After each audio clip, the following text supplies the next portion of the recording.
بسم الله الرحمن الرحيم. راح ناخذ امر ماتش بروبرتيز. لنفرض انه رسمنا هذا الريكتانجل المستطيل الصورة، راح ناخذ امر ماتش بروبرتيز، فراح نضغط على هذا المستطيل وراح ينقل لنا جميع الخواص الخاصة به. انتر. اذا مثلا عندنا هاي الدائرة، هاي دائرة وننقل خواصها ماتش بروبرتيز، ينقل لنا اللون مالها والسمك وكل متعلقاتها. هسه عندنا مثلا هذا الارك، ناخذ ارك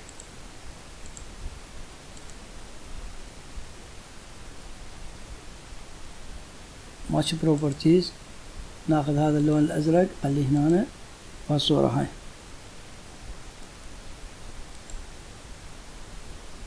اذا مثلا عندنا هاي الكتابة اصفر، راح نخليه هنا يصير اصفر، وياخذ مواصفات السمك ونوع الخط. نفرض عندنا هذا خط من هنا لهنا،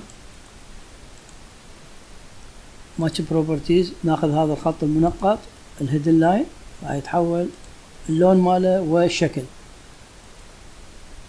اذا عندنا هذا خط المحور، لنفرض هذا عندنا